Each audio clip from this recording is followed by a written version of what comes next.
When Michael was born, he had a single ventricle heart and he had to undergo 3 major heart surgeries. His first one at 5 days old, the next one at 7 months, and a third one at 1.5 years.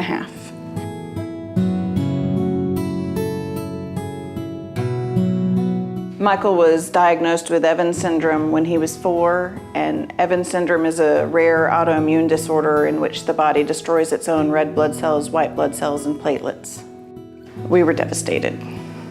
Just couldn't believe that our first child was having such a horrible complication.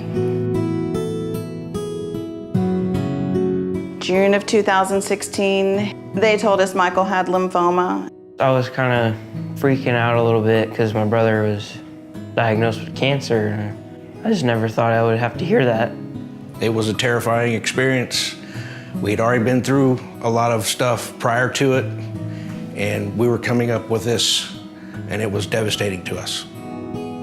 They said the best way to treat both of Michael's problems would be just to do a transplant.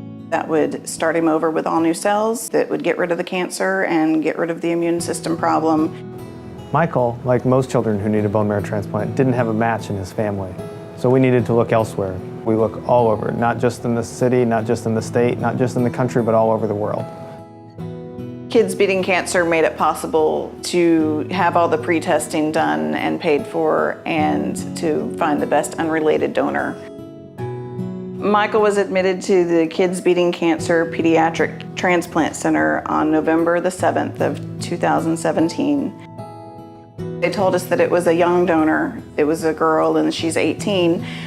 My first thought was, what makes an 18-year-old girl sign up on the bone marrow registry to be a donor? How does that happen? It just seemed very wonderful to me.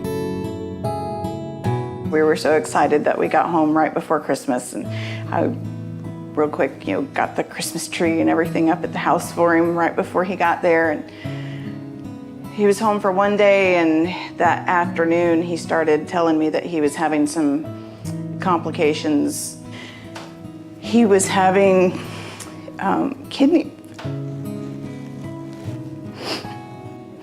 He had kidney failure and he needed to be on dialysis, which was very scary.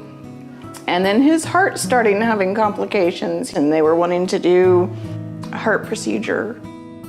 Dr. Shook, just kept telling us it takes time, and they're giving him the best medicines to turn those issues around, and we would just have to be patient.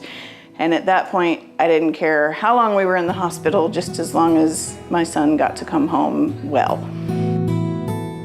My parents were here a lot, and I had to keep going to school, and I'm sorry. Try to keep looking forward to seeing my brother anytime I could.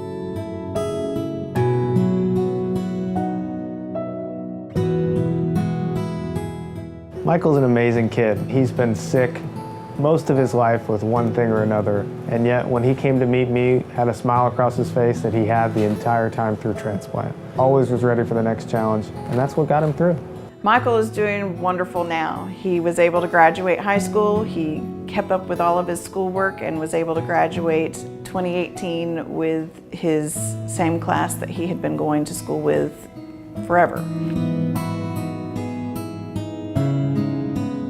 To kids that are going through a transplant right now, I would tell you that just don't lose hope and keep looking for the next day, see what's to come, because it'll get better.